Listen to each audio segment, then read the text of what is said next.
Oh my goodness. You gotta catch out this episode of the BTM podcast.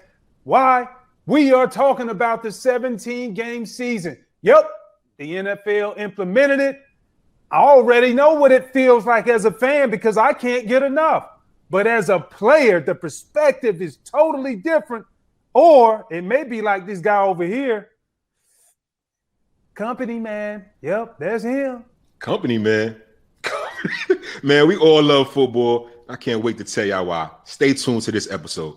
Let's go behind the mask. Welcome back to another edition of the Behind the Mask podcast. Yes, I am your host, Takeo Spikes, and I'm so ready to have this conversation. I'm going to bring in my partner, man, too. What's happening? What's going on? It's your favorite plus-size model, Tutan Reyes, in the building. Spice, what's good, brother?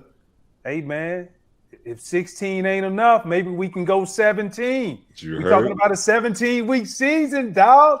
When 16 ain't enough. Okay, don't ever do that again on air. You don't like my melodious voice, man? Negative. If I do, you'll be worried. Oh, man. Yo, that's crazy, though, for the first time in league history, man. Time, man. Definitely since we've been around. Oh yeah, no doubt. First time, and when you look at it from a big picture standpoint, it's like I see it two different ways. I see it from the fans' perspective. I see it also from the players' perspective. Now, from a fan, I'm in love with it. Listen, you already know I ain't coming out. Don't you even think about asking me to do anything on a football Sunday. But now with 17 in the mix, it's going to extend that week out a little bit more and give me more responsibility, which I love that responsibility of watching the game. Yeah, most definitely. They already say, a lot of fans say that the football season is too short. When you look at baseball, the 150-something games, the NBA, 82 games, hockey, several games. I don't even know the number about for hockey. I just know that they typically start before football ends and after, But it's crazy because football, since we've been around, it's only had 16 games. And even when we played 16 games, we thought that was a lot. But now the league is coming out with the new CBA, and they had a little clause in it that said they would be able to up the games to 17 regular season games as long as total there was still 20 games altogether, preseason and regular season. So now it's cut down to 3 preseason games, which was cool with us because we ain't like playing in the preseason anyway. We just wanted to get to the regular season. And now you got 17 regular season games. So the fans definitely going to love it. Some of the players, they got something to say about it. Yeah, we quite a few players had something to say about it, even personal friends of ours. Yeah. But, hey, it was a mutually agreed deal. So a deal is a deal. And, the first thing I think about, bro, when we look at like 17 weeks is really like the injuries. And this is the big thing that was a big surprise because one thing people do not know, you think, oh man, now you're more susceptible to injury as you continue to play another week. I think of playing 2 games in 1 week, a Sunday and a Thursday night football. But the NFLPA has a mutually agreed on third party to be able to keep all of the stats and the data in order to be able to make these type of decisions moving forward. One thing that I saw, because the first thing I thought about was injuries. Injuries were down in 2020 in comparison to the average of the last 5 years previously to 2020. They were down 23%. So, and this is going back to the article, J.C. Tretter, NFLPA's president, he actually wrote it.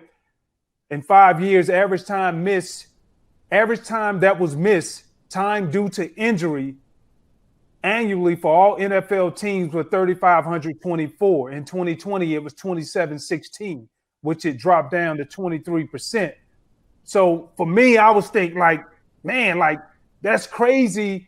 Even taking into consideration, these guys really didn't even have an offseason at the facility. A lot of guys still did what they did in their own respective cities too. Yeah, most definitely. And then it just shows you how we had to pivot. The world had to pivot last year with COVID going on. But with that, there was less time, to your point, less time to be at the facility, right? Guys didn't get to the facility around their teams until July, until training camp. You know what I'm saying? So that took away all, you talk about injuries, that took away all of the preseason potential, the tears that go on, the ACL tears, the meniscuses, what else? The Achilles, all the injuries that you hear every year when you talk about preseason and OTAs, et cetera. That's out of the window because we went straight to a regular season. So if the league can keep that up, keep that consistency up, because it just shows you we didn't have a real drop off in terms of viewership, in terms of people watching the game, even without fans in the stands. Everybody still wanted to watch football. So if that's the case, why not give the fans more football and you keep the players safe? Keep the offseason the same way with the OTAs, in my opinion. What you don't need to be the same way, meaning we don't need COVID or last year's COVID? I would say last year, because the players, it showed that on the football field, since there was less injuries, it was one of the highest scoring seasons in NFL history, if not the highest scoring season in NFL history. If all of that is consistent and that's what you want on the football field, why not give an extra game? And again, it's still 20 games. And let's be clear, Spikes, you know as much as I know, if a marquee player, if a star player, at the end of the year, if there's nothing to play for in week 17 previously, that last game, that 16th game, what would the coach do? Get the younger players in, let the younger players get some reps. You know what I'm saying? See if they can be dependent on in the future. They would sit the star quarterback, sit the star running back, sit the player that had a bunch of mileage throughout the duration of the year. So what makes me think that that's not going to happen this year? If J.J. Watt or Tom Brady says, you know what, I'm going to take this game off, or I'm banged up a little bit, you really think the coaches that are going for a playoff push are not going to sit their star players? Nah, but man. Dude, that ain't the majority, and you know that. That's a fact. How many J.J. Watts and Tom Brady's you got on your team? You lucky to have a quarter of one versus just having one. We lucky to have a player that can last 16 games of a regular season. It just doesn't happen. I think I did that one time in my 10-year career. How many times have you done it, right? With the injuries, et cetera. With whatever going on, personal issues, what have you. Players sat out last year because of COVID, because they didn't even want to play. They opted out. So what I'm saying is that you have the likelihood of someone having to play 17 games in the 18, which is going to be 18 weeks now. Right. I think that's highly unlikely. And again, it's still 20 games total. It's still only 3 preseason, 17 regular season. And at the end of the day, the only pushback I would have is 9 times out of 10 players get injured in practice more so than they do in the actual game, right? And that is, to your point, that is true. And since the numbers went down and you know you're scaling back the amount of time that players actually can be at the facility, actually can put into practice time because of what we saw worked last year with COVID going on, if the league keeps that consistent, I really don't see a big issue with a 20 game preseason and postseason and a 17 game regular season. Okay. I hear you, but I don't know if when you look at the owners and you look at just coaches, not necessarily the owners, but the coaches, if they feel like one coach is doing something that gets them ahead of everybody else, then they don't start bitching and complaining, and then they're going to want to implement the same thing. And so when I read the article, it clearly talked about, it was 3 sectors what really defined the reason why the players are taking this type of approach. One is the OTAs. You talked about injuries that happen. A lot of injuries happen in practice. That's right. Usually when they happen, OTAs going into that summertime, right before training camp. Then you look at training camp itself. That's another factor to when you have everybody together. And then the last part that equated into the solution for them was the regular season. And so when you look at it from a metric standpoint and you say, you know what, the metrics show that players or player safety flatline, meaning over the average of the last 5 years compared to this past year, everything was level, meaning the average number of injuries, it averaged out to be the same, but they really took it down and really went to another level when they made out the point of OTAs. They felt like if they didn't have to be there and the game didn't suffer. So our pitch to you as players, from players going to management and owners, we feel like we don't have to be there the entire time. Even if you are paying me 25, 30, 35 mil per year. Or like I got Bud Dupree 82.5. You know what I'm saying? So, like, I don't know, man. My personal take on it is this, bro. When I look at, 17-game season, I think about, you asked me how many times did I play or finish the season with 16 games. It was 13 years I did that. 13 years I played. I want to say 13 years I played 16 games every year. So it was tough. And the times that I missed was when it was 12 times. The times that I missed when I tore my Achilles, and a couple of times was I actually had a concussion from playing on a Sunday game and then turning right back around to play on a Thursday game. That happened 2 times. Now that I know what a concussion is. Right. When I see that, I don't like it from the player side of, from the player side of the view. Like from a fan, I love it. From a player side, and I hope and I'm sure they were thinking about this, but anytime you have something that's lingering on early in the week, it's a great chance that it may be highlighted later in the week. And so I think more than anything, what this does, which I'm curious to see from coaches, how we always say, a player needs somebody to protect him from himself. Can coaches have somebody on the side to protect them from harming the team? Meaning that means you got to go in that depth chart early now. Right. You got to go ahead, instead of having one guy playing 80, 90 plays a game, especially if your defense ain't hitting on nothing, then you're going to be playing a long time. So what exactly does that mean? That means you're going to have to rotate players. So how they said the number one running back didn't have value anymore 5-6 years ago. Now you're seeing NFL teams rotate with 2 backs the entire year. I think they're going to have to take that same approach when it comes to other positions, defense, guys in particular that run a lot, lower extremity injuries, including hamstrings, quad muscles. All of these things, they are going to have to monitor how many miles these guys are putting on their bodies in order to be sustainable, bro. Most def. And then again, that's what you have the preseason for, right? So just like last year, we saw there wasn't a preseason, right? But if you have a 3-game preseason, you can't do it or you can't play that out how we played it out, where you have, okay, the first game the starters going for a series come out. Second game they play to halftime or 2 series into the second quarter and come out. Right. Third game they play a series or 2 into the third quarter and then come out. And then the last game they don't even play, right? The starters or the star players. Right. So now it's 3 games. So you have to definitely tweak that. But also what you're going to do is play your younger players more to see who you have coming in to be a backup, to provide depth to those key positions that you're talking about. And then you know who you can rely on as the season goes on.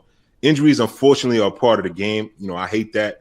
We went through it. We missed time on the field. But even with that, Spikes, think about it. Yeah. When you miss time, those few seasons, did you miss time, right? That you missed time, right? Yep. Did you not always want to get back on the field?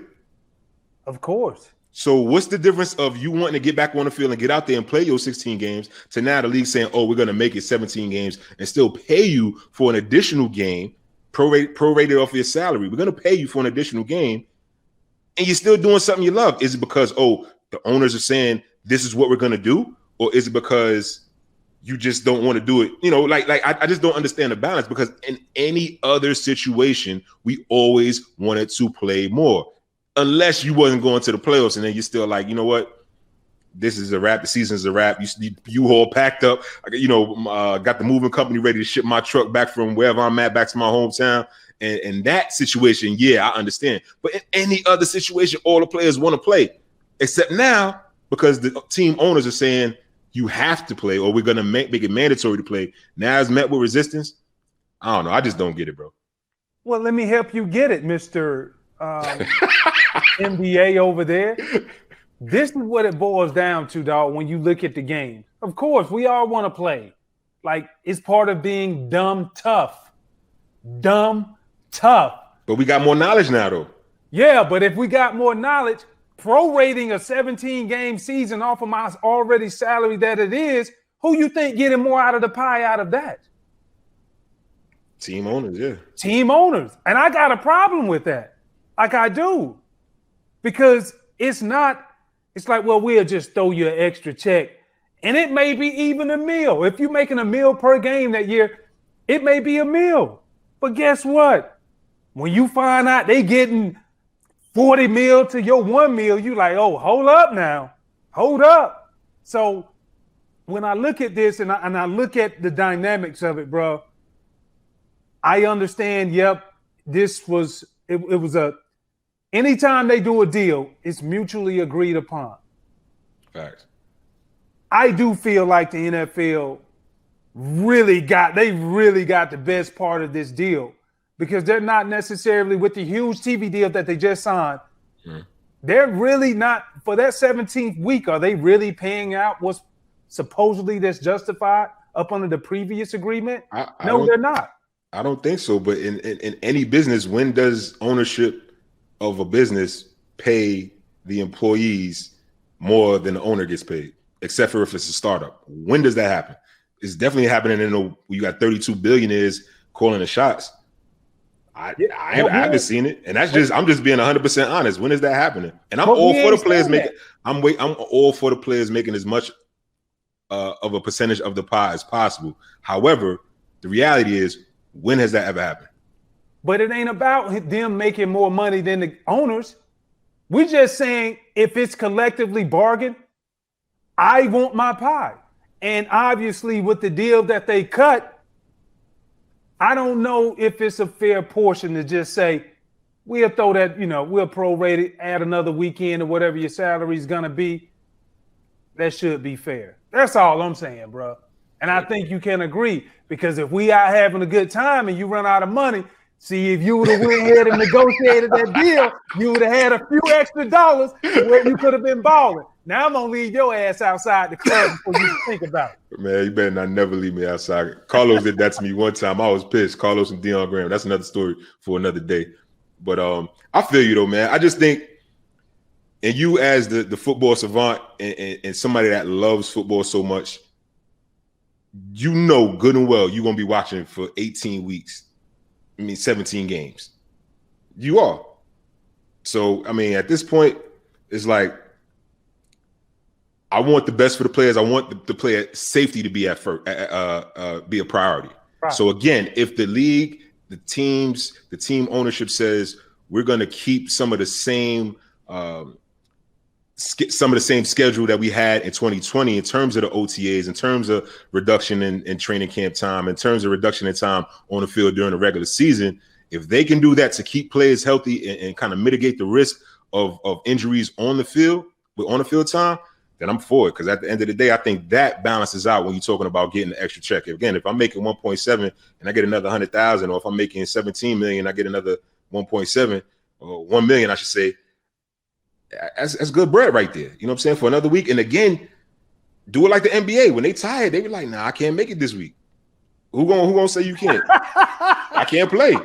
Dude, that's what I would do. So for all the players that's out there, off now. For all the players, if you know you got an opportunity to make another meal ticket, and because you're gonna get paid if you're on the field, if you're not. So if you got an opportunity to make another meal by playing that extra game, but you feel like, you know what, I'm a little bit tired. Nah, or I'm banged up. I ain't gonna say tired. If you're banged up and you know you can't go, and it's really between, getting shot up, Torador shots, and all this to go back up there and risk more injury, or go ahead and sit in this week out. Right. Sit the week out and get your million. That's the way I look at it. That's how you play the game, chess, not checkers.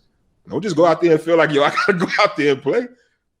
So basically, another way of cleaning that up and just saying it like this is like, not even cleaning it up, but just the reality. You're not going to get what you deserve in life. And I tell people this all the time. Well, I didn't deserve this. He didn't do me like this. She should not have done me like this. No. Nobody in life, you never get what you deserve. You get what you negotiate. Facts. Period. Facts. And so moving forward, you just make sure your negotiations game stay up to par. And tell a friend to tell a friend. 1,000%. Now that's going behind the mask. We appreciate y'all joining us on another edition of the Behind the Mask podcast. Make sure you subscribe, like, comment, and share. Follow us on social media as well at the BTN Podcast. And you can also listen anywhere you get your podcast content. And remember, on the Behind the Mask podcast, there's only one rule, my good people. There are no rules. you know what that means. Let's get it.